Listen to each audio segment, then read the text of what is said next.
Bien, la clase pasada nos habíamos quedado en la primera parte, al final de esta primera estrofa de la Olímpica Primera de Píndaro.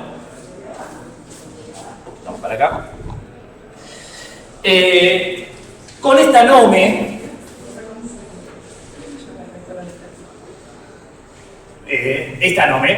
hay muchas maravillas y de algún modo los dichos de los mortales por encima del discurso verdadero, adornados con abigarradas mentiras, engañan los relatos. Y les había comentado que íbamos a hablar de, bueno, ¿por qué dice esto? Y esto va a estar muy fuertemente vinculado con el relato mítico que va a contar Píndaro, que va a empezar en un minuto. Antes de eso sigue, fíjense, enumeran poniendo nomes, la gracia que dispone todas las cosas, se las ingenia para que lo increíble sea creíble, los días futuros son los testigos, y es conveniente para el varón decir acerca de las divinidades cosas bellas, pues la culpa o la responsabilidad es menor. Y todos estos son nomes, y esto es muy de Píndaro, va a tirar 4 al hilo, todas nomes, y todas diciendo, fíjense, más o menos lo mismo. Los poemas engañan, la gracia es la poesía, obviamente. Hace que lo increíble sea creíble, básicamente lo increíble vendría a ser lo apistón, y lo apistón es literalmente lo no confiable, así que lo increíble acá no es...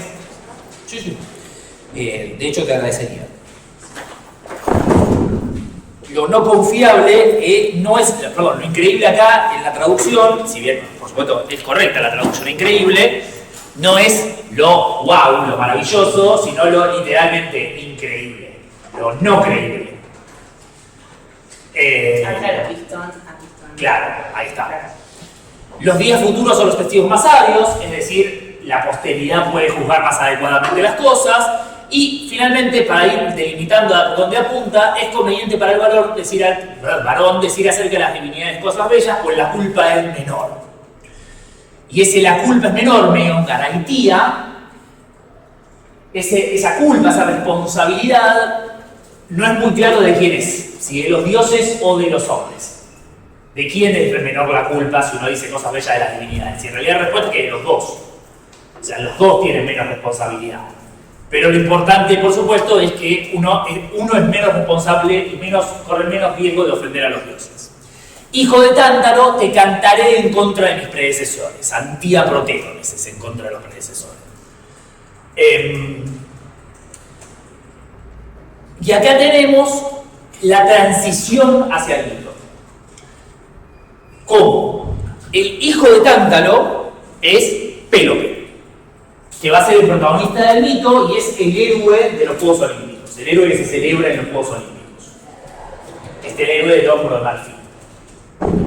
Y te cantaré en contra de mis predecesores, lo que hace es explicar por qué dijo todo esto. Porque lo que voy a hacer es decir de vos, contar de vos una historia que va a corregir las mentiras que de vos se cuentan en la tradición. Y esto es lo que llamamos la órfosis pindárica.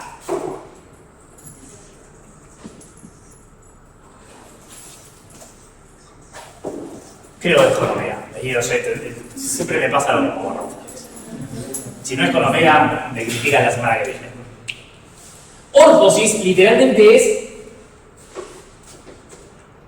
enderezamiento, corrección, digamos, ¿no? Poner recto algo, o sea, enderezar, o sea, corregir. Lo que llamamos la corrección pindárica, la corrección no es la corrección en el sentido de arreglar, corregir en el sentido de arreglar, es el tomar un mito y cambiarlo para hacerlo más moralmente adecuado a la perspectiva de Píndaro y a la perspectiva del poema. Y acá tenemos dos cosas que son muy significativas. La primera es cómo Píndaro se relaciona con la tradición de una manera que es claramente no servil y que es algo que vamos a ver sistemáticamente durante el siglo V, pero que yo no me atrevería a decir que es una novedad, digamos. Me parece que ya hay bastante evidencia que podemos rastrearlo antes. En realidad los griegos nunca fueron serviles con su tradición, pero en el siglo V la idea de inventar y modificar versiones de los mitos es algo que tenemos muy sistemáticamente, particularmente en la tragedia, donde cada tragedia se inventa un medio mito cada vez que tiene actividad. Una pregunta. Sí. Digamos, el autor espera que el que escuchan conozcan el mito original. Excelente pregunta. Dame un minuto y vuelvo. ¿Sigue la pregunta? No. Excelente pregunta.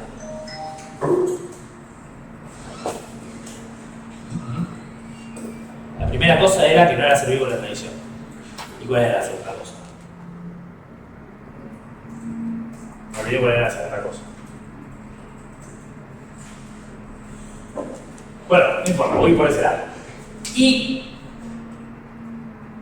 al mismo y al mismo tiempo de que no es servir con la tradición, se coloca por encima de la tradición. Y observen que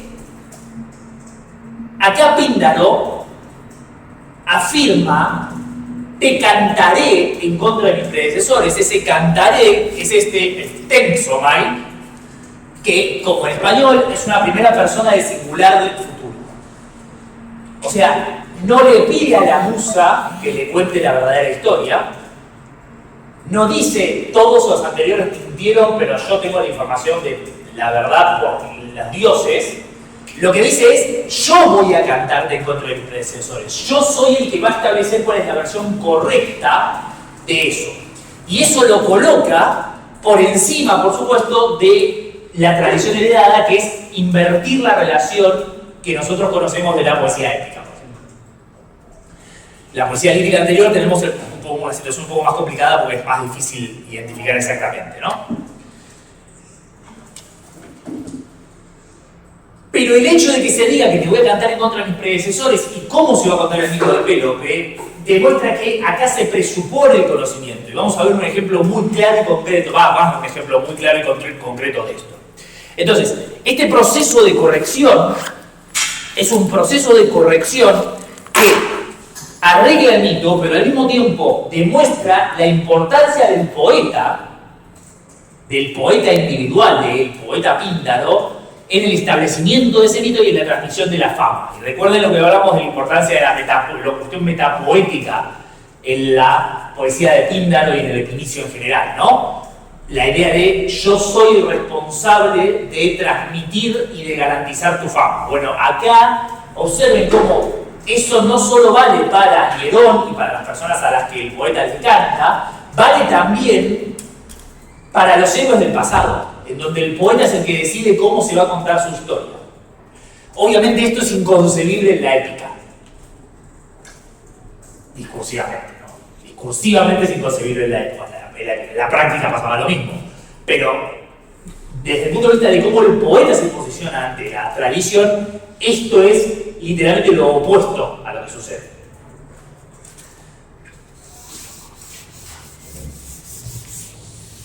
De hecho, hay una cosa que no tenemos que ir demasiado lejos para entender que acá se presupone un conocimiento de parte del auditorio, porque dice hijo de Tártaro, no dice Pélope. O sea, esencialmente ya desde el vamos presupone que el auditorio va a saber de quién se está hablando cuando se habla del hijo de Tártaro, que por supuesto el auditorio lo sabía, claramente, está fuera de debate que el auditorio sabía, pero ya acá hay una presuposición de conocimiento que ya anticipa cuál va a ser el procedimiento. Cuando tu padre llamó al legítimo banquete a la querida Cípiro, ofreciendo a los dioses una cena recíproca, entonces el brillante tridente te raptó, dominado en su mente por el deseo, y en todas las yeguas te transportó a la elevada morada de deseos y ampliado. Y por si tenían alguna duda, ya directamente en el segundísimo momento ya... No tendría que haber hecho eso. Eso me pasa por confiar en vos. Ahora te voy a tocar acá, ¿no? No sé qué hiciste.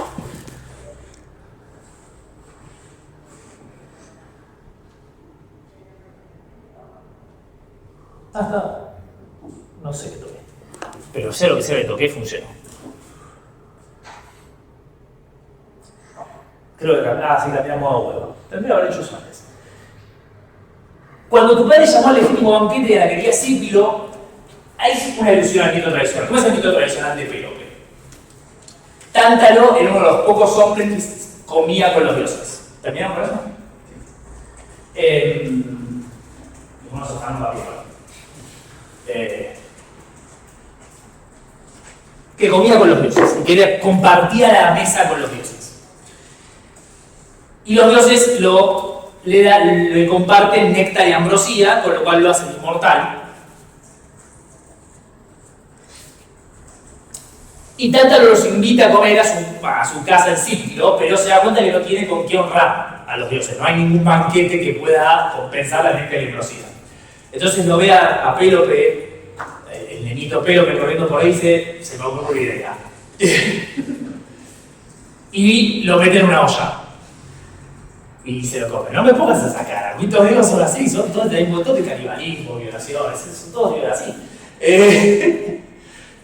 Poné la cara tranquilo. Entonces, lo cocina a Pélope y se lo sirve a los dioses. Y la única que come un pedazo es Demeter, que le come el hombro izquierdo. Entonces, los dioses, Demeter dice: esto tiene gusto raro. Y los dioses rápidamente se dan cuenta, reviven a Pélope y reemplazan el hombro por un hombro de marfil. Y ese hombro de marfil es una reliquia que se exhibía en Olimpia, como el resto de Pélope. Y a Tántalo lo castiga, como se va a mencionar en un rato. Pero observen que todo eso está presupuesto acá. Porque cuando se habla de que la cena recíproca, esa cena recíproca es justamente la idea de que Tántalo les está devolviendo la invitación que los dioses le hicieron de compartir su mesa. El banquete del que se está hablando es ese banquete donde se supone que se sirvió a Pélope. ¿Y cuál es la órfosis específicamente? ¿Por qué Pélope desaparece después de este banquete? Porque Poseidón se enamoró de él y lo raptó como a Ganimedes. Y Ganimedes es el hijo de Troya, del que Zeus se enamora y lo rapta para que sea copero del Olimpo. Por la misma necesidad, ¿no? Epigeo, que por la misma necesidad es porque estaba caliente. Básicamente es eso. Entonces, ¿qué es lo que hace? Esta es la corrección y esta es la justificación. Nosotros sabemos que los dioses raptaban chicos de los que se enamoraban. Entonces, eso es lo que le pasó a Pélope, que lo raptó Poseidón porque se enamoró de él. Todos ustedes están equivocados. O sea, todos los que dicen que lo mataron, que lo mató Tántalo, están todos equivocados. ¿Y de dónde salió la historia? Bueno, estabas desaparecido y alguno de los envidiosos vecinos, que se corrió un poquito el Diego, es el Tolerón, dijo al punto del secreto que en el momento culminante de ir volviendo por el fuego te cortaron con el cuchillo a sacrificar los miembros y tus carnes en torno a la mesa como segundo plato repartieron y te devoraron. O sea, esto lo inventó un vecino. El vecino es un vecino Toleros, la palabra tonos, que es una palabra que es envidia, vamos a decir envidia, no importa tanto la palabra envidia en este caso, que es como un motivador muy típico de la poesía, de los poetas que critican, ¿no? La idea de mirar mal.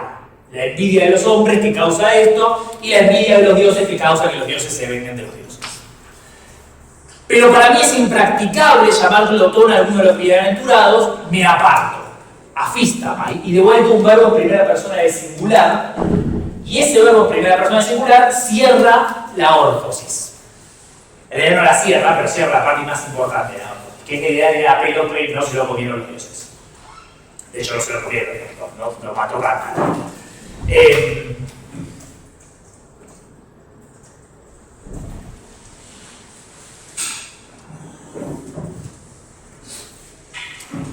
Pero acá tenemos un nuevo problema, porque en el mito tradicional los dioses castigan a Tántalo por esto.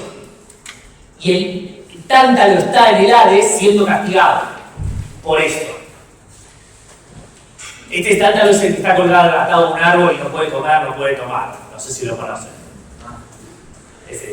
Entonces no puede comer, las ramas está atado a un manzano, no puede agarrar manzana porque la manzana se corre, el agua le llega hasta acá pero no puede tomar agua porque el agua baja de nivel cada vez que baja la cabeza, y hay un tercer castigo que es que tiene una piedra colgada constantemente sobre la cabeza amenazando caerle encima.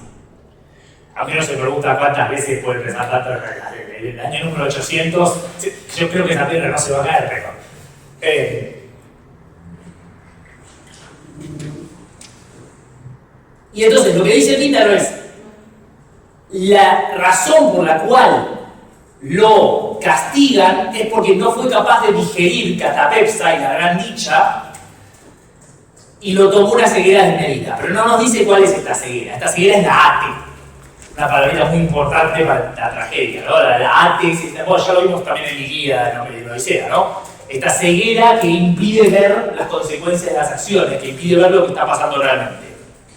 Y observen que usa este verbo catapepsa, que es digerir, porque juega con la idea del tema de haber comido. ¿Qué es lo que no pudo digerir Tántalo? No a Pélope, sino que no pudo digerir la gran dicha.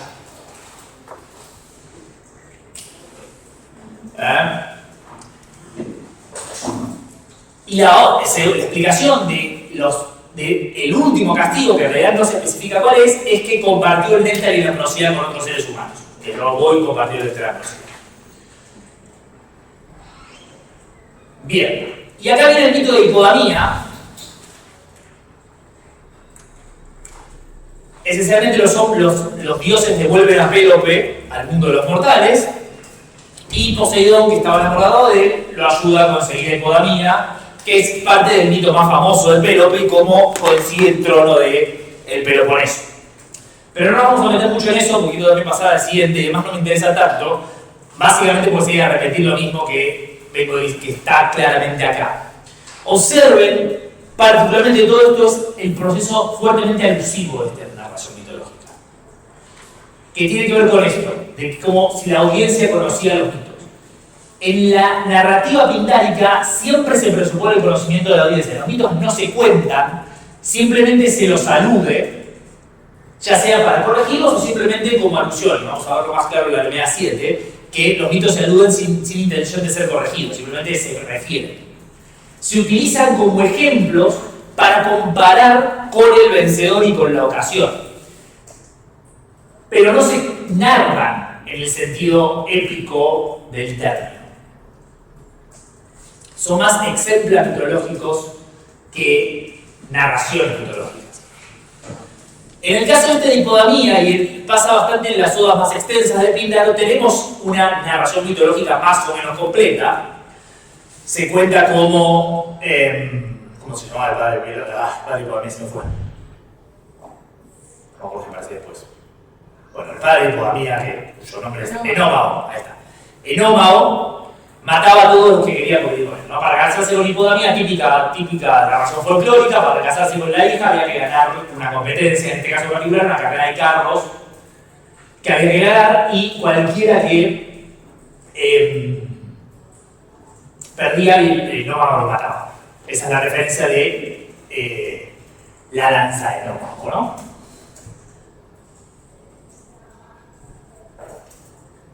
Después de destruir a 13 varones pretendientes, etc. Esta súplica de Pélope, que está insertada, es la súplica de Pélope a Poseidón para pedirle justamente esta ayuda de la competencia. Y observen que acá, en este discurso directo de Pélope, es donde está incluyendo esa narración mitológica, ese evento mitológico. No lo cuenta, sino que lo relata a través de un discurso directo. Igual esto no es nada raro, lo hemos visto en Homero muchas veces. Y esencialmente, bueno, obviamente pasa lo que promete Pélope.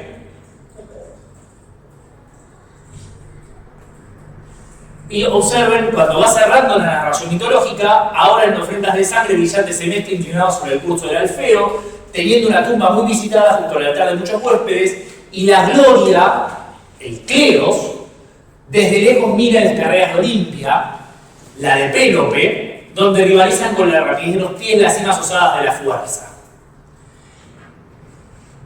Esta gloria, este Cleos, se especifica acá como el de Pélope. Pero observen que por cómo está construida la oración, en realidad parece que es Pélope el que mira la gloria de otros. Y ese juego es deliberado, porque la fama de Pélope es la misma fama que obtiene el vencedor en los Juegos de la Olimpia. ¿Qué es lo que hace la Oda? Transmitir esa fama de Pélope, a través del mito que se está narrando, al vencedor y garantizar la fama del vencedor para la posteridad. Todo a través de la Oda. Estamos repitiendo cosas que dije, pero bueno, acá es como sucede. Y el vencedor, por lo restante de su existencia, tiene una tranquilidad dulce a causa de los certámenes. Justamente ahí está el botón, ¿no? Por todo lo que queda de su vida, el vencedor puede decir: yo gané.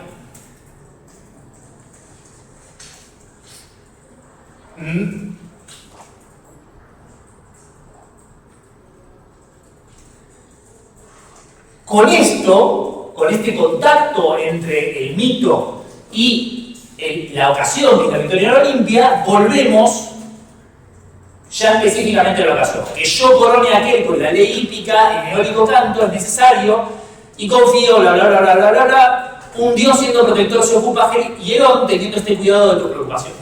Y ahí volvemos ya definitivamente a la ocasión. Tenemos esta transición que no es estrictamente hablando de la nomen, pero cumple la función nómica porque se refiere a lo universal. Digo, yo a cualquier vencedor celebre. Y volvemos a Hierón y volvemos a la ocasión. Narramos el mito de Pélope y volvemos a la ocasión. Y cerramos la Oda.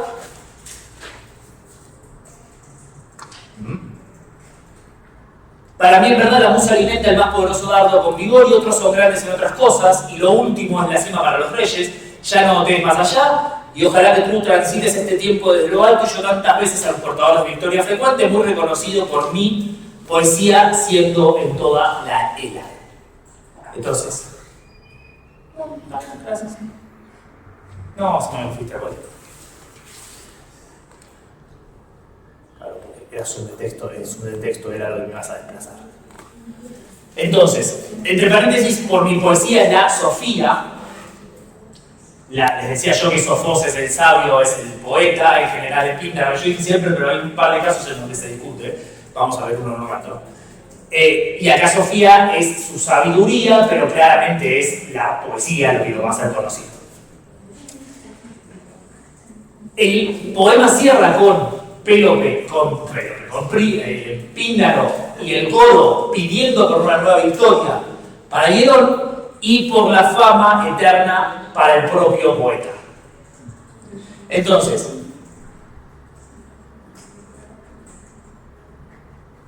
observen cómo se produce esto. Y lo bueno de Píndaro,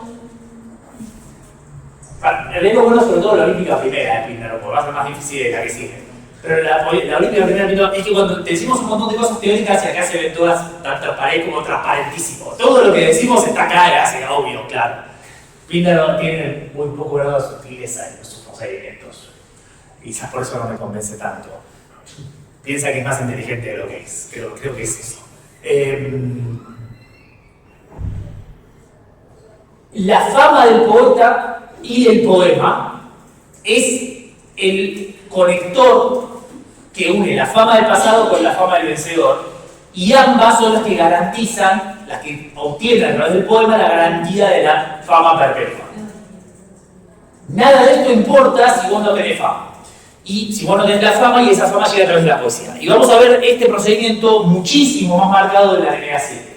Y lo vamos a ver muchísimo más marcado en la NMA 7. Y el hecho de que esté muchísimo más marcado en la NMA 7, vamos a decir, puede tener algo que ver con la historia de la NMA 7. ¿Alguna pregunta de la Olímpica 1 antes de proceder? Sí. Esa fama que decías del poeta, ¿era entonces la virtud, por así decirlo, de alimentar, por ejemplo, el mito? Es que es como un poco el huevo y la gallina. ¿Es la autoridad del poeta lo que le permite modificar el mito, o es su modificación del mito lo que le da autoridad para decir cuál es el mito correcto? O sea, el hecho de que modifique el mito es lo que le da autoridad para decir yo soy el que dice el mito.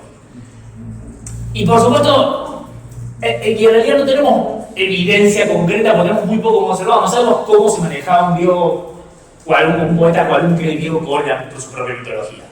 No sabemos cuándo llegabas al punto donde te daban la licencia para modificar mitos. Cuánto tomaba el examen, por ejemplo, para tener la licencia para modificar mitos. No sabemos exactamente, más allá de no sabemos exactamente cuál era la relación de cualquier griego común y corriente con su tradición. Pero es muy claro para alguien ya a la altura de Píndaro, o de Simónides, o de cualquiera de los trágicos, que el poeta, en tanto que responsable de la tradición, en tanto que responsable de transmitir la tradición, tenía la autoridad para modificar los mitos. Y al mismo tiempo, porque tenía la autoridad para modificar los mitos, era responsable de transmitir la tradición. Porque nosotros lo pensamos nosotros lo pensamos desde el punto de vista, y esto es algo con lo que tienen que tener mucho cuidado. Nosotros lo pensamos desde el punto de vista de Píndaro está inventando algo porque no le gustaba el mito. Pero no es tan sencillo como Píndaro está inventando algo porque no le gustaba el mito. Porque este mito que Píndaro está introduciendo es el mito de... Uy Dios, qué mal que estoy, me mezclan las palabras. Es el mito que él espera se asiente como versión oficial. Y no olvidemos que Píndaro era sacerdote en Delfos. No lo olvidemos, ustedes se lo tienen que olvidar porque yo no lo había dicho, ahora se los digo, es algo que por nosotros. Píndaro era sacerdote en Delfos. Era sacerdote de Apolo, o sea, no era un muchacho cualón que no tenía ninguna relación con los dioses. Por supuesto, ser sacerdote en Delfos no era tampoco tan importante, pero wow, ¿ves? Pero aún así, estaba bien pago, eso sí. La autoridad de Píndaro no es simplemente una autoridad de orden literario, no está cambiando la historia. Si lo tuviéramos que pensar así, está cambiando la historia, está escribiendo la historia de Grecia y estableciendo cómo es esa historia.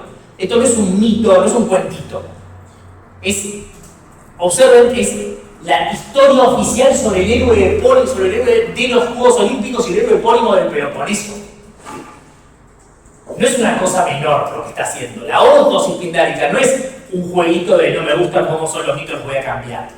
Es una corrección de la moral más parecido a un sínodo eclesiástico o el resultado de una bula papal que a, no sé, Borges escribiendo Sur. Digo, no es eso. Es más una actividad de orden, es una actividad de orden religioso. Cuando nosotros decimos que todas las actividades de vida tienen una dimensión religiosa, también nos referimos a esto. Y de vuelta, vamos a verlo muy claramente en el par de versos de textos que siguen. Pero, ya no me acuerdo cuál era la pregunta. Tampoco, pero parece como si lo hubiera respondido, se siente como si lo hubiera respondido. ¿Alguien se acuerda cuál era la pregunta? No, pero no importa, hagamos como que la respondí. Si la fama de ser poeta le da... Eso, ahí está, por eso. La fama del poeta y la capacidad del poeta para cambiar esto es mucho más que un me gusta cómo escribís, es una autoridad de orden religioso. Porque el poeta es el garante de la tradición. Esto que decíamos de los rapsodas y el canto el teórico de épica heroica, para este momento de la historia de la Grecia ya cambió. Sí, el rapsoda sigue existiendo y sigue siendo el que transmite la tradición, y probablemente la mayor parte de los griegos aprendía la épica, su propia mitología, a través del canto rapsódico de himnos y de épica. Pero estas nuevas figuras, estos nuevos poetas profesionales, estaban haciendo también, estaban ganando también, o estaban siendo parte también de este proceso de transmisión de la tradición. Y cuando veamos la tragedia, que en realidad esto ya es contemporáneo a la tragedia, las versiones que los trágicos inventan para sus tragedias se convierten en versiones oficiales de los mitos. Y eso no se puede menospreciar. Esto es un proceso en donde, y esta tendría que ser el eje para el siguiente curso, es el proceso de invención de la literatura como nosotros la conocemos, ya no como una mera repetición de una tradición heredada, con modificaciones menores que se van acumulando, sino como el productor de literatura, el autor, efectivamente creando una historia. Pero todavía en Píndaro y todavía en la tragedia, no podemos separar las dos cosas. No podemos decir Píndaro está escribiendo el cuentito de Pélope más lindo.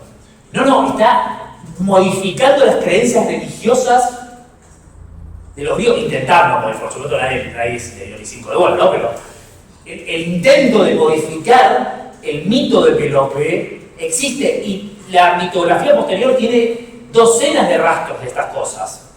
de gente intentando, o de gente que intentó, que introdujo versiones nuevas. Cuando ustedes escuchan hablar de las versiones de los mitos, muchas vienen de este tipo de intervenciones, que pueden ser morales, como en el caso de Pindaro, pero por supuesto muchas tienen que ver con lo político, con introducir y de vuelta vamos a ver una, no exactamente una hora, pero es algo parecido. ¿Algo más? Y podría vincularse también con lo que plantea Platón de dejar afuera a los poetas que dicen mentiras sobre los dioses. Es que claro, porque de hecho es lo mismo que esto.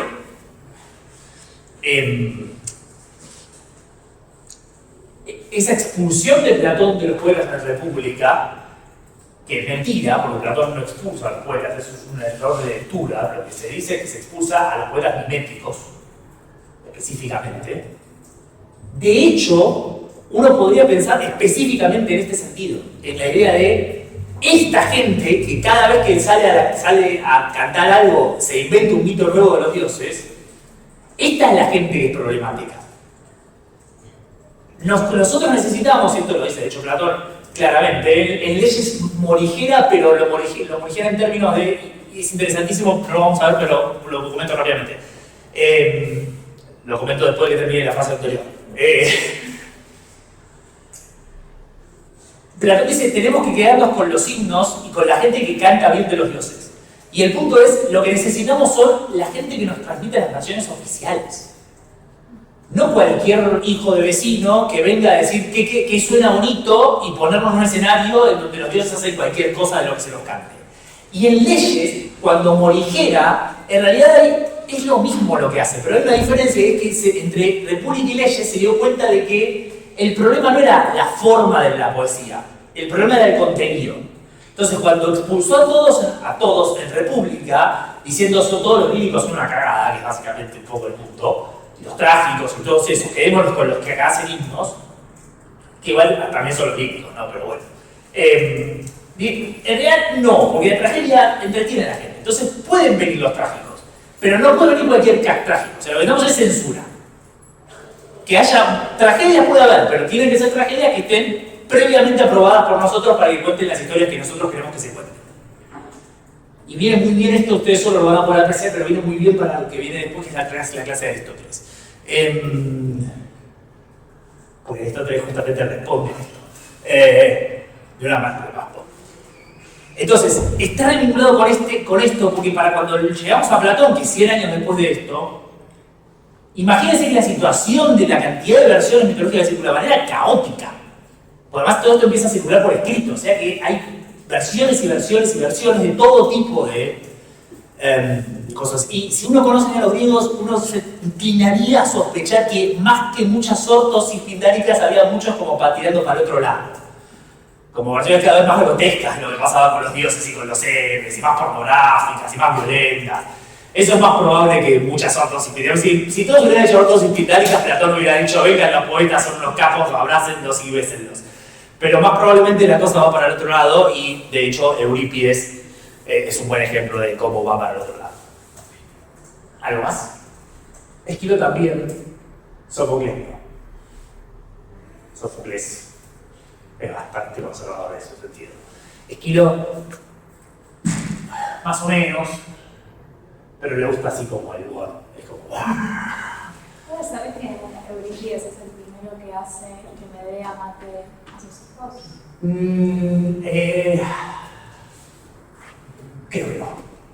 Creo que no, pero no estoy 100% seguro. Lo que pasa es que no tenemos versiones del mito de Medea anteriores. Tiene una, pero no es la parte de... no es esa parte. Aparece Medea, sí, pero aparece Medea jovencita siendo llevada por Jasón. No tenemos versiones detalladas del mito de Medea previas a una. La verdad, no, alguien tiene que haber hecho el trabajo, pero no me lo acuerdo. Me fijo para la clase que tenemos. Ahora no tenemos Medea, tenemos Troyano nosotros, ¿no? Mejor, porque Medea es una porquería. Pero trato de averiguarlo. Tengo que anotar las cosas que tengo que averiguar. Tengo que averiguar lo de la Oda y tengo que averiguar. Primero todo, me estoy diciendo. Tengo que anotar y no lo anoto. ¿Por qué no me dicen anotar? Así que lo tenés que anotar y no lo anotas. Esto es la primera nota ahí.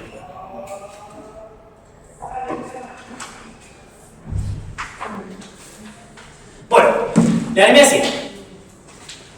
La anemia 7 tiene una historia divertida, pero no la voy a contar todavía. La voy a contar cuando llegue el momento interesante de contarlo, que es más o menos para el final de la segunda, para el final de la antiestrofa.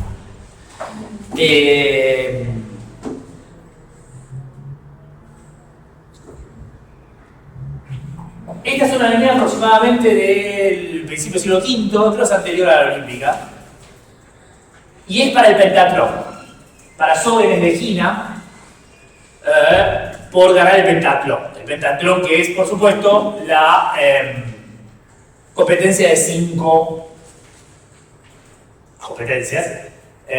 Si no recuerdo mal, carrera a pie, lanzamiento de jabalina, lanzamiento de disco, pugilato y pancracio, que es boxeo, básicamente. Creo que eran esas 5. Nada que ver con el modal, ¿no?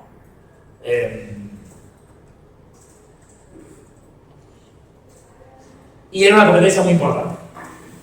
No eran los juegos de carro, pero era una competencia muy importante. Porque además imaginen que tenías que ser un atleta muy excepcional para ganar todo eso. Muy completo. ¿A quién era? Jóvenes de Gina. Ilitía, asesora de las moiras de profundos pensamientos, hija de la muy poderosa Hera, escucha, madre protectora de los niños. Acá hay un par de cuestiones que hay que corregir, acá faltó el signo de admiración, hay una más abajo, después les comento. Sin ti ni la luz ni la negra noche veríamos, ni tendríamos parte de tu hermana Eve, la de cuerpo radiante. Bueno, la oda empieza con una alabanza a Ilitía, que es la diosa de los partos. Ilitía es la que protege los partos de las mujeres, genera los partos de las mujeres.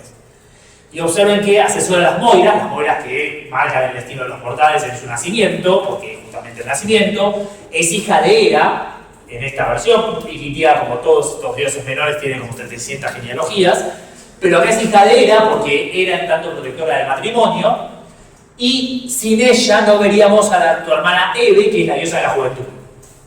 O sea, estamos en el matrimonio, es un canto a la diosa de las parturientas, que trabaja con las moiras, que es hija del matrimonio y que es la que permite que llegue la juventud. La juventud que, por supuesto, es la que permite ganar el pentatlón en los juegos. Pero no todos aspiramos a cosas iguales. Y ahí arrancamos con la nome. Cuando Peter arranca muy rápido con nomes, empieza a usar ruido. Uncido al destino, a uno limita esto, a otro aquello. Mas con tu ayuda también el hijo de Tearión en su valor probado, Sógenes, cantado es como glorioso entre los vencedores del pentatlón. ¿No? Entonces tenemos, como siempre, ocasión. Arrancamos con la ocasión. Arrancamos con una alabanza a Ilitía, pero la alabanza a Ilitía rápidamente se convierte en gracias a vos, Sógenes ganó el pentatlón. ¿Pero por qué gracias a Ilitía?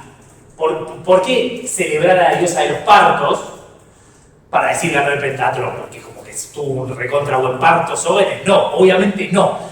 De lo que va a estar hablando y de lo que va a atravesar todo el poema, es de la estirpe de Sógenes. Recuerden que en el canto, yo les comentaba que el mito siempre está relacionado con la ocasión de alguna manera. En el caso de la Olímpica Primera lo veíamos en tanto que Pélope es el héroe relacionado con los Juegos Olímpicos, es el héroe que se celebra en los Juegos Olímpicos. Entonces no está vinculado con Hierón directamente, sino con la competencia que ganó. Pero acá lo damos vuelta. Acá con lo que va a estar relacionado el mito que se va a narrar es con el vencedor. ¿Por qué? Porque aparentemente Sógenes, hijo de Tearión y tirano de Egina, o no, creo que es tirano. Ah, me lo he hecho. Sí, creo que es tirano. Rastreaba su ascendencia hasta los Eácidas. Los Eácidas, los descendientes de Éaco, Aquiles, Peleo, Aquiles, Neoptólemo. Obviamente los héroes de Troya, no Éaco ni Peleo, sino Aquiles y Neoptólemo. Naturalmente esto es mentira, por razones que deberían ser obvias, que es mentira, no eran descendientes de los Eácidas, pero si eras un noble de Egina, te convenía porque Éaco fue el primer soberano, fue soberano de Egina. Y por si les quedaba alguna duda, me encanta, es lo que yo les digo al pintar, uno dice una cosa e inmediatamente lo confirma. Con Homero a veces uno dice una cosa y tiene que esperar como 7 cantos para que lo confirme. Créanme, y después 7 cantos después llega, pero no llega porque nunca vemos 7 cantos de Homero. Y si vemos 7 cantos y si lo confirmamos es como, bueno, pero saltaste a la parte donde lo confirmaba. Entonces es como que estás haciendo trampa, ¿no? Con Píndaro siempre es el verso siguiente confirma lo que acabas de decir. Así que en ese sentido es cómodo. Y muchos podrían confundir esa comodidad con calidad, pero es comodidad. Pues habita en la ciudad que ama los cantos, la de los eácidas, de danzas estruendosas, y mucho aman ellos tener un ánimo probado en el combate. Es decir, haber ganado el pentatlón, ¿no? Recuerden que el pentatlón abarcaba también el combate, pero en este caso, la palabra para combate, que en realidad la dejamos y podríamos, es complicado, porque en realidad no, cambiarlo hubiera estado mal también, es agonía, que viene de agón. De ahí viene nuestra agonía, obviamente. Es un sustantivo derivado de este otro sustantivo que quiere decir certamen, competencia, combate. Cualquier tipo de enfrentamiento entre personas, ya sea violento, ya sea deportivo. No tenemos una palabra exactamente igual, certamen se acerca un poco, competencia se acerca un poco, pero nadie diría que la guerra es una competencia y muy difícilmente alguien diría que la guerra es un certamen. Por supuesto, los eácidas, Peleo, Aquiles, Neoptólemo, les encanta el combate y aman al que es probado, al que se ha probado en esto. Que es muy interesante, que acá pasa lo mismo que con el Cleos, que es lo que hablábamos con el Cleos, y vemos un muy buen ejemplo de esta asimilación entre la guerra y el certamen atlético. Acá en el sentido más literal de que esto se refiere a todo eso, al certamen atlético y a la guerra. Lo que para los héroes del pasado era la guerra, para los celebrados del presente es el combate atlético, el certamen atlético. Si alguien tiene suerte en su actuar, Melifluo un motivo lanzó a los arroyos de las musas, pues tales grandes fuerzas parecen de mucha oscuridad y están carentes de canciones. Y acá empezamos con el abuso de la metapoesía.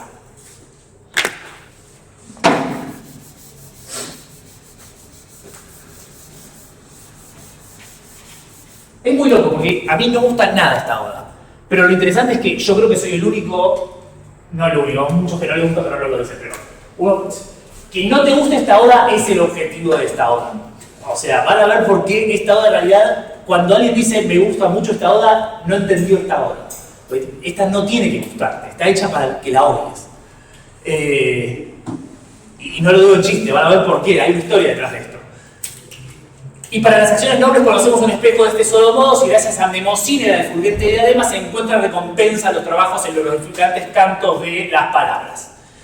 Los sabios saben qué viento ha de llegar el día tercero y no quedan engañados en su lucro. Rico y pobre por igual a la frontera de la muerte caminan. Pero yo creo que más grande la leyenda de Odiseo que su padecimiento llegó a ser gracias a Homero de dulce canto, ya que por sus engaños y alabada habilidad había algo en el sublime. La sabiduría engaña cuando se usa con relatos y Ciego tiene el corazón a la mayoría de los hombres. Yo sigo leyendo porque todo sigue siendo metapoético. Y aunque le fuese dar a reconocer la verdad, jamás irritado a causa de las armas, el fuerte de Ayas había cambiado su central y bueno, sigue. Básicamente sigue. De hecho, y sigue hasta acá. Más honra sobreviene a aquellos cuya gloria un Dios aumentará con abundancia tras la muerte. Y la gloria es el timá. En este caso es la time, no el cleros. Bien, observen que habíamos comenzado a empezar invocando a Elitía y a todas las figuras relacionadas con los partos y la juventud y la vida, pero las acciones nobles solo tienen el espejo de Mnemosine. O sea, muy bien Elitía, muy bien Hera, muy bien Eve, está todo muy bonito, pero la única que importa realmente es Mnemosine. Que vos seas joven y hayas ganado el pentatlón no significa nada si no tenés a alguien que garantice que vas a quedar en la memoria. Las acciones nobles son las acciones calois. Sí, no, mucho más que eso.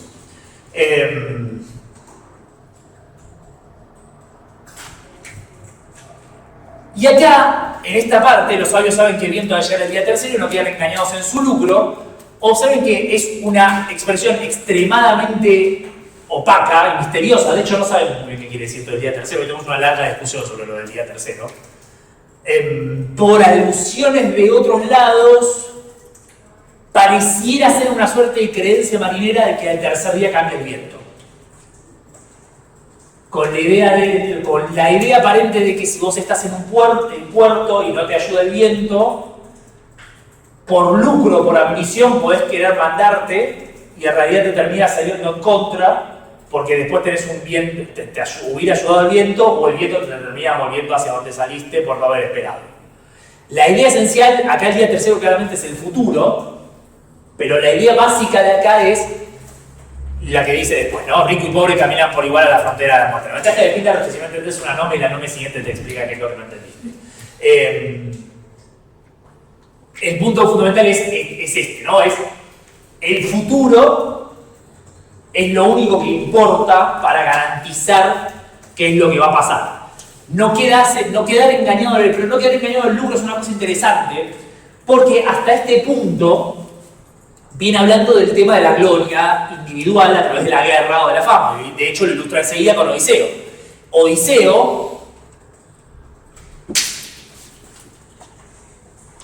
Odiseo, cuyo padecimiento es proverbialmente inmenso, tiene una leyenda, que es un logon, que es más grande que su padecimiento gracias a Homero. Obviamente, en este caso, Homero, la poesía, ¿no?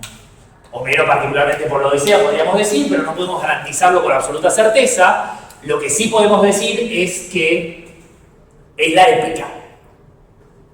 Entonces, por mucho que Odiseo hubiera sufrido, como decís, nadie sufrió más que Odiseo, por lo cual nadie hizo más que Odiseo para merecerse recordado, para merecerse admirado por lo que sufrió, en realidad la única razón por la cual sabemos esto es porque Homero lo cuenta.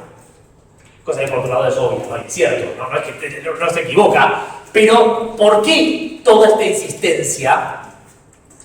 ¿Y por qué esta referencia particular al lucro? No, todavía no. Se pone mejor después. Todavía no. Vamos a dejar la pregunta abierta. Lo triste es que quizás la mitad de ustedes ya saben de qué estoy hablando, pero no importa, no me arruinen la narrativa de la clase. No me arruinen la narrativa de la clase entendiéndola. Esa es buenísima.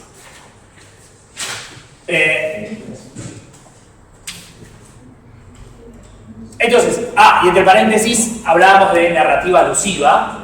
Más narrativa alusiva que esta, imposible, ¿no? Directamente habla de Odiseo y los padecimientos de Odiseo y todo el mundo tiene que saber de qué estamos hablando. Más interesante todavía, aunque le fuese dado reconocer la verdad, jamás irritado, esta es la parte que está mal. Y aunque le fuese dado, debería ser y si le fuese, pues si le fuese dado, es lo contrario. En realidad es un problema de sintaxis de griego, porque ese de llegar puede ser aunque, pero en realidad por el sentido esto tiene que ser, pues, sí. Pues si le fuese dado reconocer la verdad, Ajax no hubiera clavado su espada. De vuelta, alusión mitológica del suicidio de Ajax, ¿no? Otro mito, y observen, naturalmente estamos hablando de los Eácidas, mitos troyanos. Doy por sentado que esto era obvio, pero me parece importante marcar. Está en el contexto del mito de los Eácidas, entonces refiere a dos mitos troyanos, y de hecho, como el más poderoso después de Aquiles, se embarcó para recobrar para el Rubio Menelao, la esposa, el Rubio Menelao, nos comimos el ahí. La esposa en rápidas naves llevaron brisas y dejó la ropa a la ciudad de Ilión. Pero como un a todos llega la hora de Hades y asalta al no desconocido del conocido, más honra sobreviene a aquellos cuya gloria incluso aumentará con abundancia tras la muerte. Y acá tenemos el mito de Neoptólemo.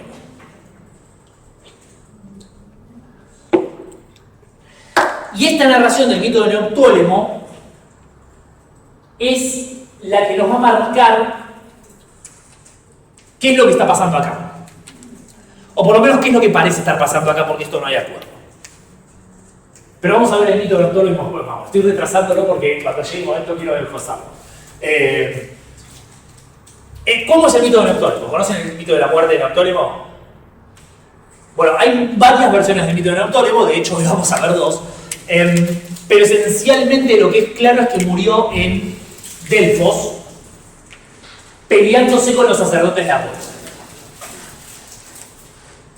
¿Por qué murió en Delfos peleándose con los sacerdotes de Apolo? ¿Qué es lo que estaba haciendo que lo llevó a que muriera con los sacerdotes de Apolo?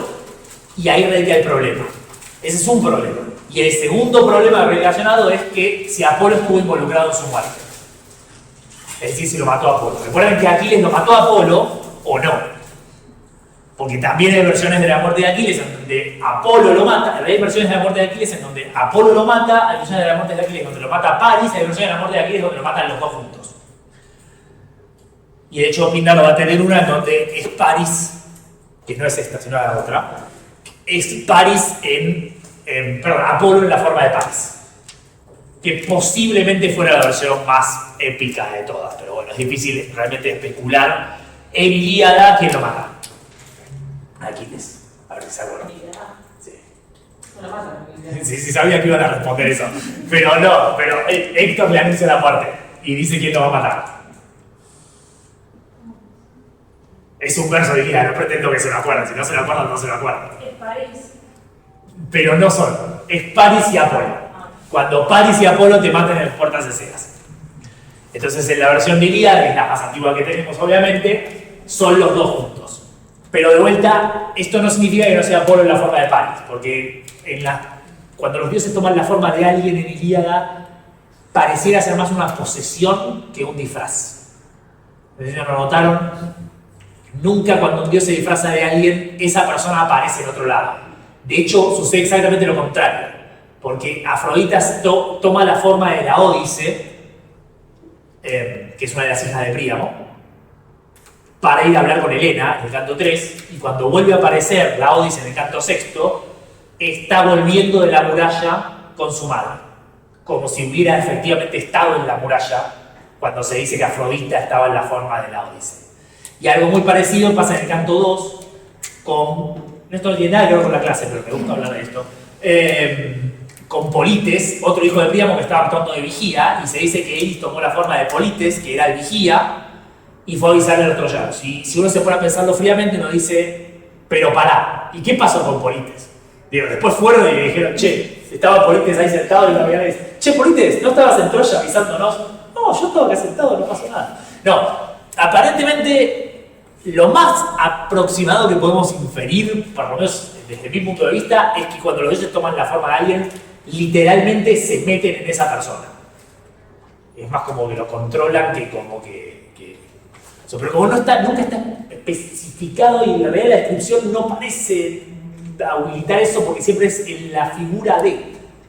Pero lo dice así, o sea, hay algo muy claro que es cuando Tenea toma la forma de la acompañante de Telémaco, Sí. O sea, el motivo por el cual deduce Penélope que la acompaña a Telémaco es porque lo ve al acompañante, no me acuerdo ni el nombre, perdón. Claro, pero nunca, ese personaje no aparece nunca, es siempre Atenea. No, aparece, yo tengo un recuerdo de que Penélope concluye tipo, la acompañó a Tenea porque Telémaco le había dicho que iba con este acompañante y después lo vio. Tengo el recuerdo de... Pues pasa que hay uno que recogen en Pilos. El Mentor. Claro. Pero pasa que Mentor es el adivino que recogen en Pilos. Y Atenea toma la forma también de un Mentor, si no recuerdo mal. Me parece que Mentor es con quien sale de... Me mato. No, es que no me acuerdo. Igual la concepción, no, está bien, está perfecto. Yo tampoco me lo acuerdo. Bueno. Pero es también cierto que, ojo, porque quizás la concepción de Odisea no es 100% igual que la concepción de Ilíada. Okay. Eso también habría que chequearlo. En ese tipo de sutilezas, a veces... Como dice, igual insisto, la Ilíada tampoco es muy transparente, que digamos, ¿sí? Parece, pero no funciona muy bien. Por lo menos no especificado. Pero lo importante es que Aquiles lo mató a Apolo y quizás también mató a Neoptólemo en algunas versiones. Pero eso no es lo que va a contar Píndaro. Lo que va a contar Píndaro es que cuando vuelve cuando vuelve Neoptólemo de Troya, tiene un pequeño desvío, esto está bien asentado, termina en el Epiro, que es la parte occidental de Grecia, noroccidental de Grecia, lo que hoy es Albania, más o menos. Albania, un pedazo de Serbia, por esa zona. Y reina entre los molosos, que eran los habitantes de esa zona. Y los molosos rastreaban su línea real hasta Neoptólemo.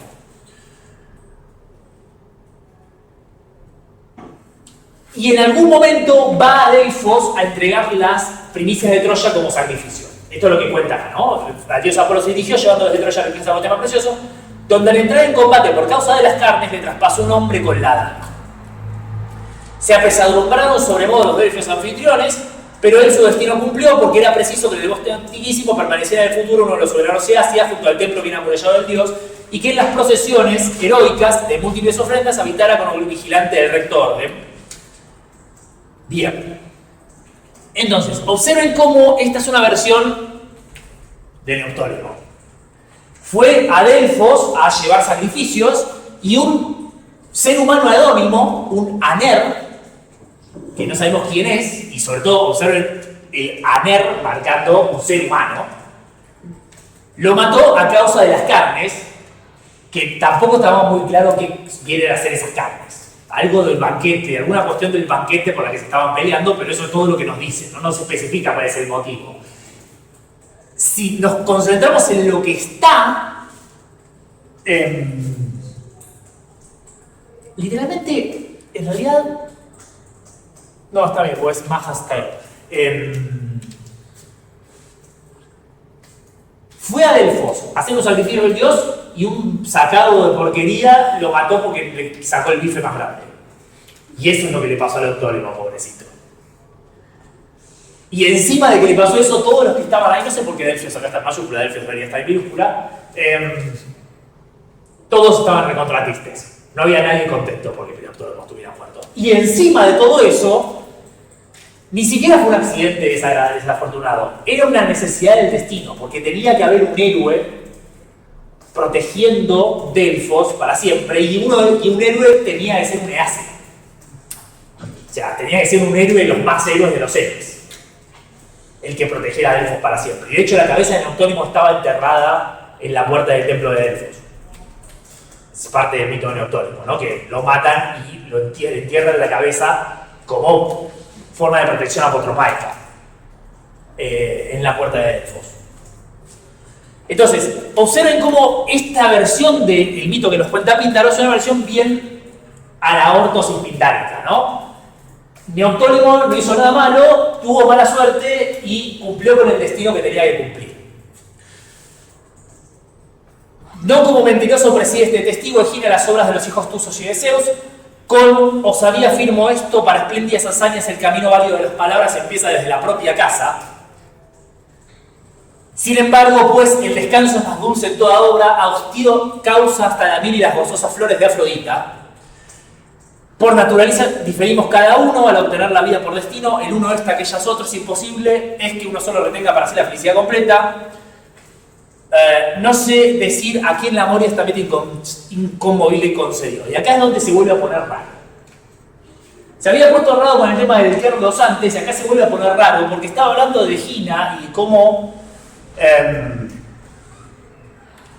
Neoptólemo quedó como un héroe en Delfos y empieza a decir algo parecido a lo que estaba diciendo antes en la Olímpica Primera, no como mentiroso preside este testigo, pseudis homartis, que es muy parecido al aparto y al voy a hablar distinto a mis antepasados, pero acá no está especificando que está diciendo distinto. Podemos sugerir, inferir a partir de otros poemas que está diciendo algo distinto, pero en la Olímpica, fíjense que las referencias eran mucho más claras y contundentes a la versión alternativa. Acá hay casi un borramiento completo de una versión alternativa. Y después llega esta parte en donde dice: hastío causa hasta la miel y las gozosas flores de Afrodita. Es decir, una frase que también es, de hecho, iliádica, hay cansancio de todas las cosas. Eso es una cosa que se dice en 15 Menelao. Hay cansancio de todo, excepto, pero los troyanos no se cansan del combate. Pero ¿por qué hablar de cansancio acá? Y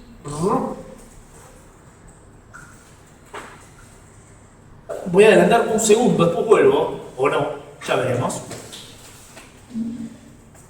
Vuelve a la ocasión, ¿no? Ahora vuelve acá esta mención de Ariones, el padre, de Sógenes. Le dice que su huésped confía en el derecho de huésped, que el tipo le diga bla bla bla bla bla.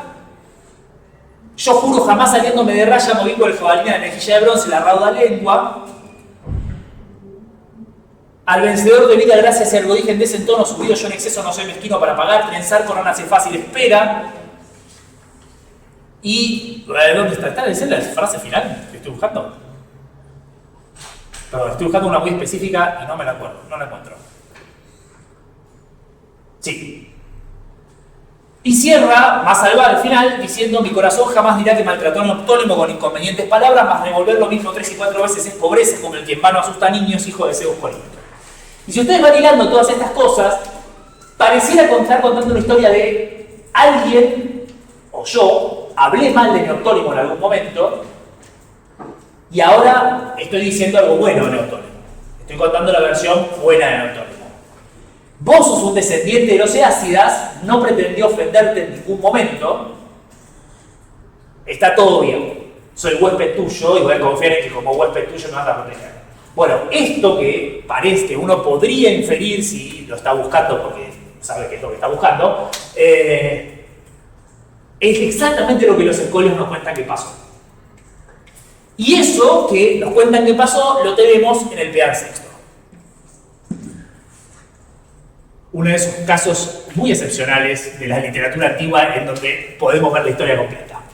Bueno, no completa, porque no hay acuerdo completo en que esto es el Peán Sexto y no hay acuerdo completo en que la Nemea Séptima esté respondiéndole al Peán Sexto. Ustedes cuando... En realidad yo decía la crítica antigua, yo creo que la crítica literaria pasa lo mismo, en general. Pero con la crítica de la antigüedad, no importa qué tan obvia sea una conclusión, siempre hay alguien que dice exactamente lo contrario. Diciendo, no importa que haya A, B, C, D, E, F, G, H, I de evidencia. A mí me parece que esta referencia de 500 años posterior, que dice algo que podría interpretarse con un poco de esfuerzo como lo contrario a esto que está completamente demostrado, demuestra que está mal toda la deducción que hicimos antes. Por supuesto hay casos que son difíciles en serio, pero hay casos que no son difíciles para nada y aún así. Este, por supuesto, es un poco más tramposo por varias razones. Una es,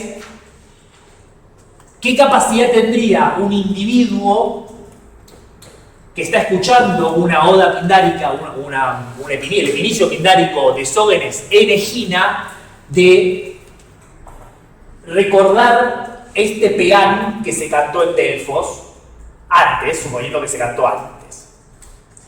Pero, en realidad, eso es bastante complicado, porque recordemos lo que hablábamos de la reperformance la semana pasada. Si vos pagabas a Píndaro para que cantara un peán, o que te escribiera un peán para que un coro tuyo lo cantara en Delfos, ibas a hacer que ese coro lo cantara en tu casa también en algún momento, porque no te lo ibas a perder. Sería bastante lindo. Entonces, mínimamente te iba a llegar el texto. Entonces, la idea de una reperformance en el lugar es bastante verosímil.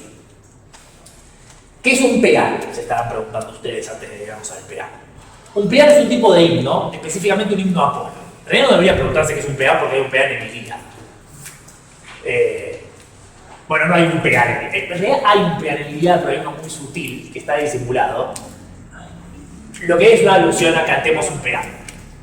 Y en esa alusión cantemos un peán, los dos versos siguientes son el peán. Pero, nada, no importa, no viene al caso. Un peán es esencialmente un himno a Apolo. Según Titiramo, su himno a Dioniso, un peán es un himno a Apolo. Y en este caso en particular, este peán, nosotros nos llevó un par de papiros con unas colecciones de peanes de Píndaro. Este es el que mejor está. Literalmente conservado, la verdad que mejor está. Los otros están más rotos, a eso me refiero. Por Zeus olímpico, Aurea Pitón, por tus profetas gloriosas, yo te suplico con las deidades Afrodita, en el tiempo sagrado acógeme a mí, cantor e intérprete de las Pierides. Pues al oír que el rumor de Castalia, Castalia es la fuente de Delfos, junto a las aguas de bocas de bronce, ha quedado sin hombres para el coro y la danza, viene a quitar esa esperanza a tus vecinos y por mi propio honor. Noten que tenemos un comienzo que es muy parecido entre los epinicios, con la ocasión. Esto es una procesión a Delfos. Y en función de lo que dice más adelante, podría ser una procesión a Delfos, literalmente dice esto, una procesión a Delfos enviada por los eginetas. O sea, los mismos muchachos que habían encargado, o el mismo lugar de donde es Ógenes, el muchacho que comisionó la Nemea 7. Entonces, la ocasión es: vengo a cantarte Aurea Pitón. Pitón es Delfos, ¿no? Y típicamente pindánico, la alusión metapoética. Vengo a cantarte porque soy intérprete de las musas, porque escuché que nadie te estaba cantando. Lo que es, por supuesto, una mentira obvia, pero es una forma de declaración poética. Nadie te está cantando es como decir nadie te está cantando suficiente. Mereces más celebración de la que te están dando.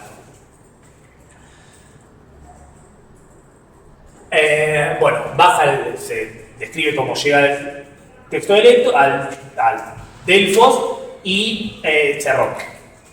Esta parte se rompió la columna. Y cuando volvemos, sigue hablando de algo del contexto, ¿no? Pero sigamos porque no me interesa esta parte. Bueno, acá se vuelve a romper.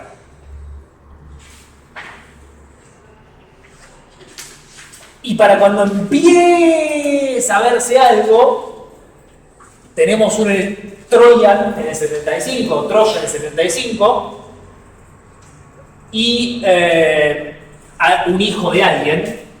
Ese Paris es el hijo de alguien, acá está alosado el hijo,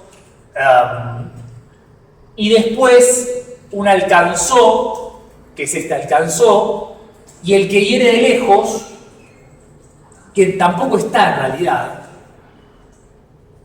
No sé por qué, no sé si, qué raro, porque está marcado como también a favor de hoy. Pero está el Parios, que es Paris.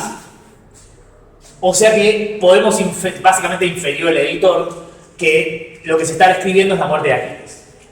El dios, en la figura de Aquiles, la figura de Paris, mató a Aquiles. Asumimos que se está narrando esto. Y parece bastante verosímil, básicamente porque lo que dice a continuación, que sí está, es para más tarde dispuso la conquista de Troya, cuando al hijo poderoso de la diosa manía de trenzas azules de Tetis, al bastión seguro de los aqueos detuvo con osada muerte. O sea que claramente está narrando la muerte de Aquiles. ¿No? La cuestión es si dice exactamente estas palabras, pero evidentemente cuando podemos volver a leer lo que está pasando, se está relatando la muerte de Aquiles. Y lo significativo es que si podemos asumir que no podemos asumir, no. Cuando vemos cómo se describe la muerte de Aquiles, vemos lo que yo les decía antes, que es que Apolo toma la forma de Aquiles, la forma de Paris. O sea que en esta versión del mito, Apolo es el que mata a Paris directamente. Uy Dios, qué mal estoy hoy. Prendete. Tengo un cilindro tapado, ese es el problema.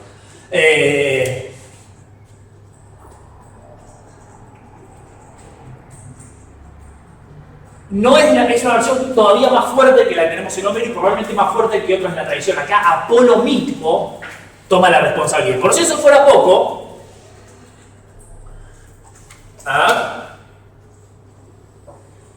básicamente Apolo protege Troya, bla bla bla, y después que el valiente pescador de Peria pusieron la toma llorada por todos, por las olas del mar se marcharon y vinieron otra vez mensajeros de Ciros al autónimo poderoso trayecto que destruyó la ciudad de Ilión. O sea, Apolo mata a Aquiles para retrasar la caída de Troya, pero los aqueos traen a Neoptólemo que sí destruye Troya. Y obviamente a Apolo no le gustó ni medio, pues ni vio él después a su madre querida ni en los prados paternos los caballos de los Mirmiones, convocando a la lucha a su tropa armada de bronce. Y cerca del Tomaro a la tierra amorosa arribó y no escapó a los vientos ni al ancho carcaj que hiere de lejos. Esto no es un error, es una hiparaje. Pues juró el dios que el que al anciano Príamo mató junto al altar doméstico, después que a él se acogiera no volvería a su alegre casa, no alcanzaría la senectud de la vida. Cuando con los sirvientes del templo por debidos honores discutía, le mató en su debido recinto junto al ombligo ancho de la tierra, y ese ombligo ancho de la tierra, que es obviamente Delfos, es como llamó a Delfos acá arriba, yo lo pasé de largo, el ombligo de la Tierra en la primera estrofa. O sea, por supuesto todo el mundo sabía que Delfos era el ombligo de la Tierra, no es que es una novedad, pero noten cómo está conectando la vocación con el mito. Narración también, por supuesto, relativamente alusiva, pero en este caso, como es un texto un poco más largo, tenemos una narración mitológica un poco más detallada. Y la diferencia entre la versión anterior y esta es, pueden notarlo, abismal. Acá se dice que es Apolo el que hace que Neoptólemo no pueda volver a su tierra y lo desvía a Esiros. Es la tierra amorosa, ¿no? Y cuando va hacia Delfos, Apolo mismo lo mata. Y noten que Apolo mismo lo mata porque discutía con los sirvientes del tiempo por los honores. Estos son los sacerdotes de Delfos con los que Neoptólemo se estaba peleando por alguna cuestión ligada a la Timé. No sé si les suena esto de pelearse por la Timé, de un Eácida. Era gente muy consistente. Lo mínimo que se puede decir de los Eácidas es que eran consistentes en sus ambiciones. Entonces,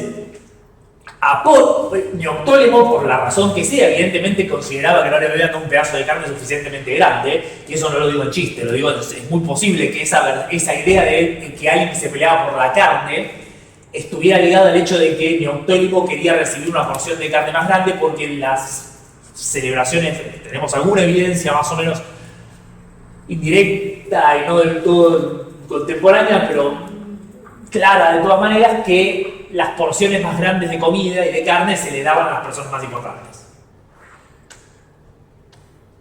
Perdón, me acordé de Bar llorando sobre la última chuleta.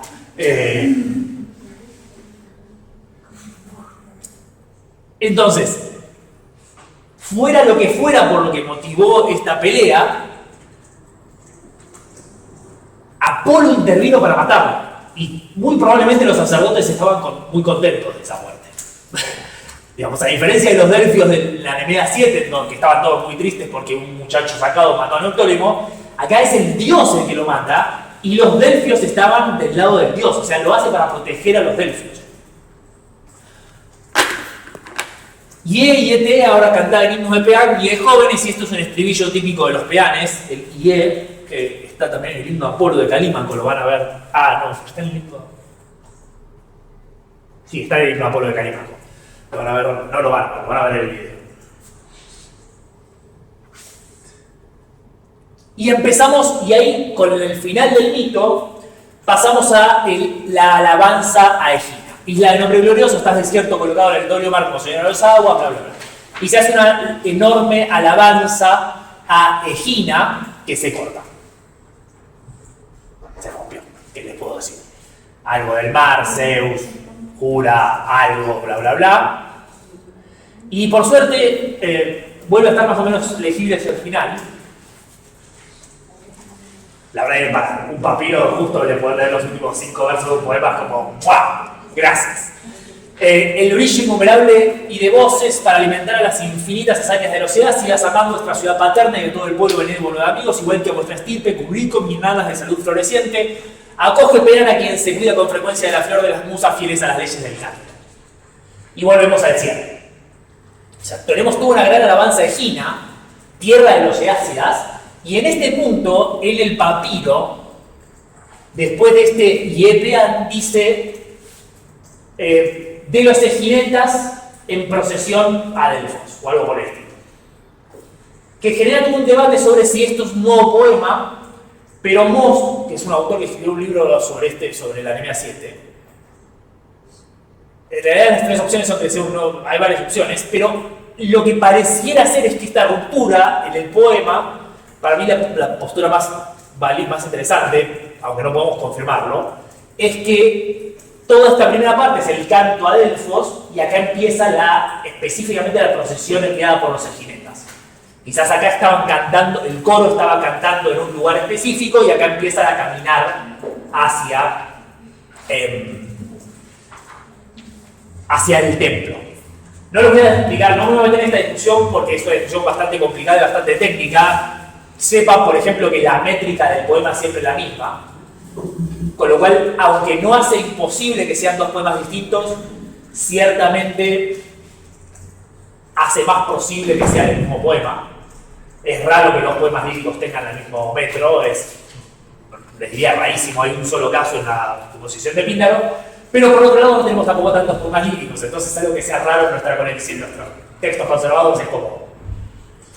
Es raro en nuestros textos conservados, quizás será algo recontra común.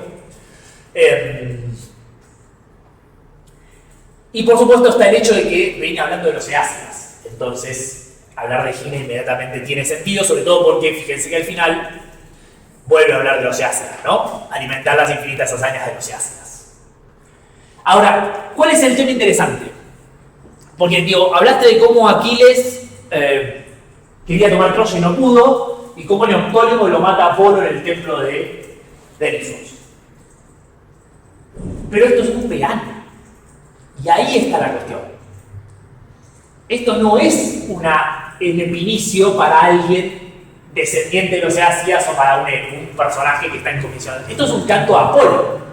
Entonces, que Apolo sea el que mató a los dos más grandes héroes de la familia más grande de la historia de la mitología griega, en términos heroicos, y los eácidas probablemente las son, excluyendo a Heracles, excluyendo a los héroes individuales en términos de familia, los eácidas son la familia más notable de la tradición poética griega, en muchos aspectos.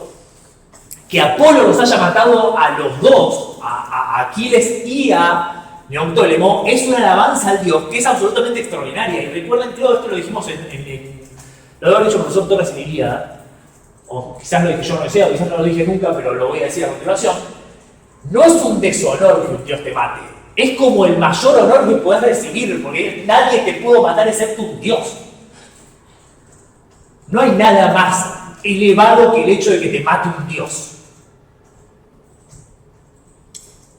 Entonces, es completamente lógico que en celebración de Egina se relate como Apolo, en celebración de Egina para Delfos, se relate como Apolo se tomó el trabajo de matar a sus héroes. Hay una vinculación en la mitología, y fíjense, piénsenlo en términos, y acá es lo interesante, piénsenlo en términos de a Píndaro le comisionaron los eginetas, che, componeme algo para matar a Delfos. Y dijo, bueno, Egina, Eácidas, Delfos, Apolo, ¿qué cuento? Y bueno, voy a contar cómo Apolo mató a Aquiles y a Neoptólemo, porque ¿qué vincula más a los eginetas? No es que Apolo tuvo alguna relación buena con los Eácidas que puedo contar. Los odió siempre, así que voy a contar, bueno, los odió, pero voy a contar cómo los odió, pero los mató. Y como eran unos grosos, pero Apolo los mató. Y antes de volver a la Remedia 7, bueno, tenemos el cierre propiamente metafórico, ¿no? Acoge Peana, que se cuida con frecuencia de la flor de las musas, fieles a las leyes del canto, o acoge al poeta, pero no necesariamente el poeta. En este caso podemos pensar en volver a tocar el coso de él. Qué sensible eso. Yo acá, exacto, quizás puede ser el coro en su conjunto. Acoge al coro que viene a cantar. En todo caso no hay diferencia. Sea el coro, sea el poeta, más probablemente sean los dos. El cierre del himno es una plegaria, es un pedido, ¿no? Entonces observen cómo tenemos, en cierta forma, una estructura muy parecida a la de un epinicio, con ocasión, mito, ocasión, pero también una adaptación de una estructura hipnódica.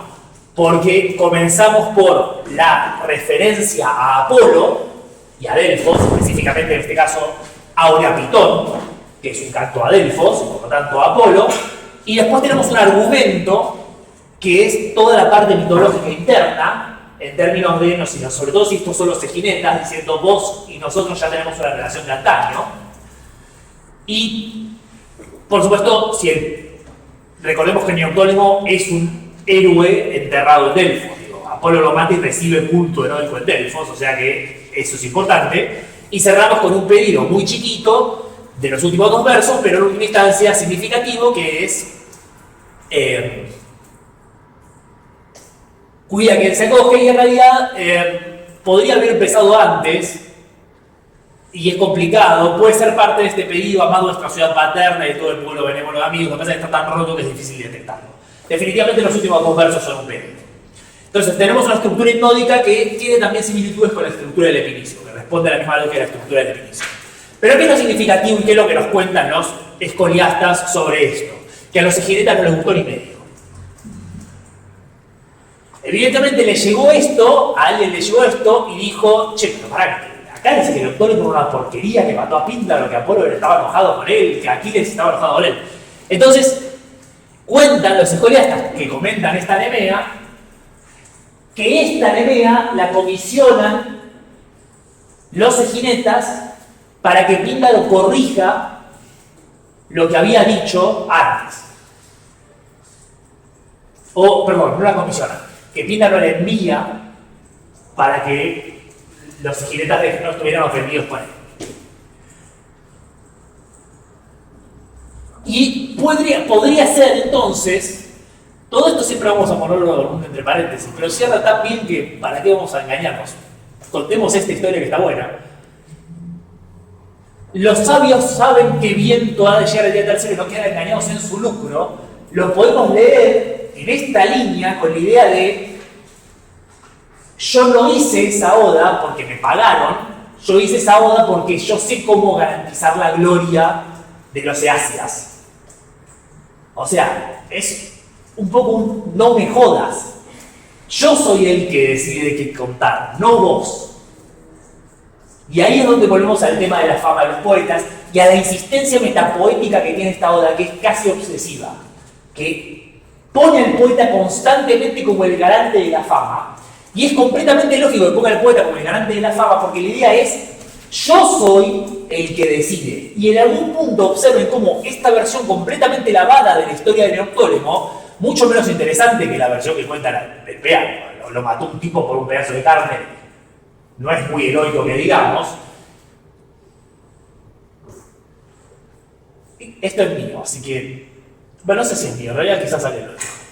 Y la verdad que es casi todo lo que digo, no debo sin saber, así que a quién le importa. Pero encuentro lo de los acta. Hay casi algo paródico en esta muerte de Neoptólemo, si la comparamos con la del Peano. Porque sí es cierto, el destino era que muriera ahí, pero observen que si el destino era que muriera ahí, es mucho mejor que lo matara Apolo que lo matara un tipo arbitrario con un cuchillo. Digo, claramente, si lo pensamos en estos términos de no hay nada más groso que te mate un dios, acá lo que estamos diciendo es: sí, a tu héroe, al héroe maravilloso, magnánimo que vos tenías, alguien se enojó por un pedazo de carne y le pegó un cuchillazo. Y no es particularmente noble como muerte. Digo, en términos de teoría conspirativa, no es como la muerte de Kennedy, no necesitamos algo, necesitamos la CIA involucrada para que eso tenga gracia. No puede poner un presidente por un loco que le pegó un tiro. No, tiene que ser algo más grande. Y esto es lo mismo. ¿Querías que yo te arreglara la muerte de Neoptólemo? Te la arreglo. Acá tenés la muerte de Neoptólemo arreglada. ¿Te gusta? Y en general el poema tiene todo este tono cuasi obsesivo. Y lo mismo pasa con esta idea del hartazgo, ¿no? La miel y las gozosas flores de Afrodita cansan. Entonces, de vuelta, si lo leemos en términos de la relación con el mito de Neoptólemo, sí, hablar bien y maravilloso y lindo también es agotador. Nadie quiere escuchar historias de héroes que siempre están felices y a todos les va bien. Yo te corrijo el mito, pero no, corregir el mito no significa que nadie la pasa mal. Huésped soy, bueno, lo habíamos hablado, esta cuestión de...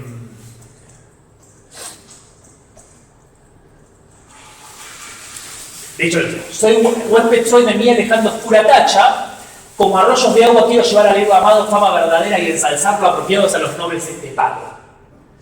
Esto es bueno. Acá, insisto, esto es muy bueno en términos de, si ustedes aprecian el revanchismo y la mezquindad, este es el non plus ultra del revanchismo y la mezquindad en la historia de la literatura. El jutos mistos, el mistos, que es este pago, es literalmente el pago. El mistos es lo que cobraba Píndaro por su poesía. Y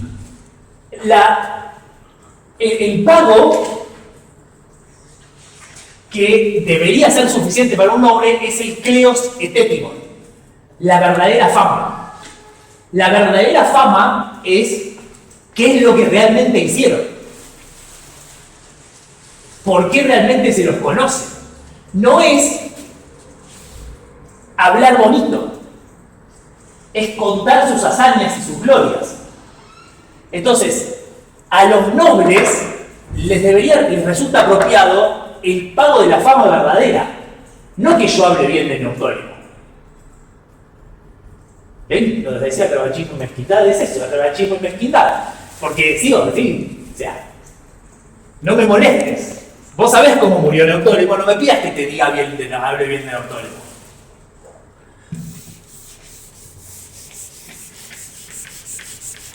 Y los subraya con el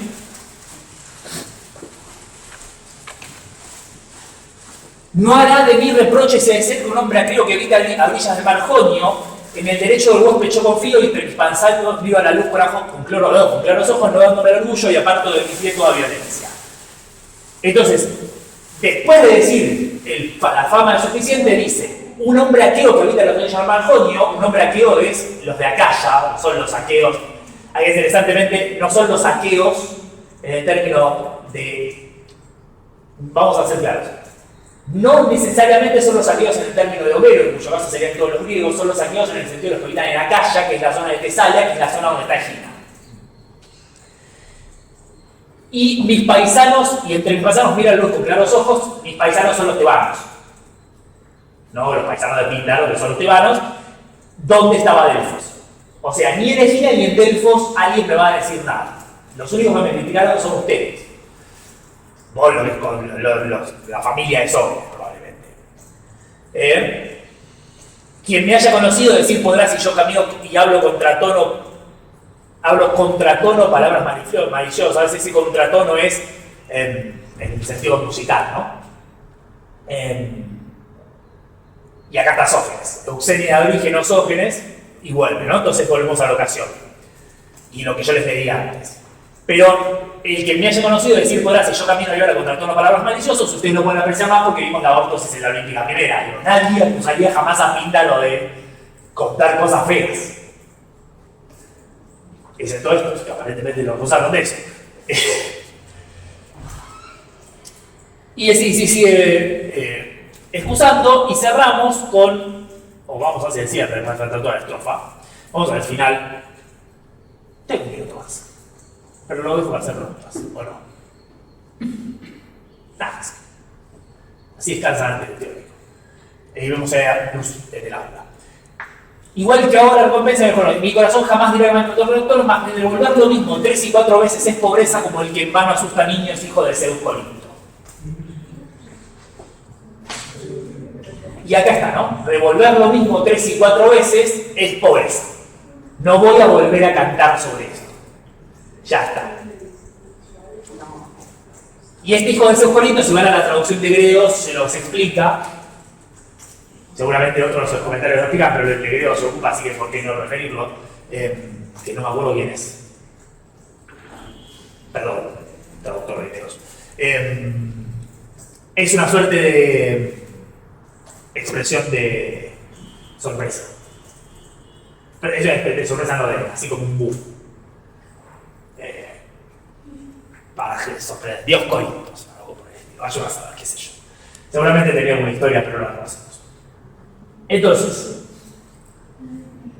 ¿podemos aseverar que esta nemea, que esta oda está relacionada con el Tean 6? No. Tristemente no podemos asegurar. Pero si leemos las dos odas en relación, entendemos algo de cómo funcionaba el rol del poeta y este mecanismo de legitimación que buscaban las clases nobiliarias de las que hablábamos al principio de esto. O sea, los clases cierran finalmente, ¿no? ¿Por qué un tirano de Egina se molestaría porque Píndaro habló mal de Neoptólemo? Porque Neoptólemo era su sistema de legitimación mitológica. Él decía, yo tengo el poder acá por ser descendiente de los eácidas. Entonces vos tenés que hablar bien de los eácidas. la respuesta de Píndaro, que entiende que su rol como poeta es mucho más importante que el del tirano como tirano, es no. No estás entendiendo que yo no tengo que hablar bien de los eácidas, yo tengo que transmitir la fama de los eácidas, porque es la fama de los eácidas lo que va a garantizar tu fama. Entonces, en ese rol del poeta, en ese rol central del poeta, es donde se juega no solo el papel de la poesía, sino todo un sistema de legitimación cultural que abarca a los dioses, a los héroes y a las personas poderosas del periodo y a las ciudades poderes también del periodo, a todas las nuevas, digamos, clases políticas.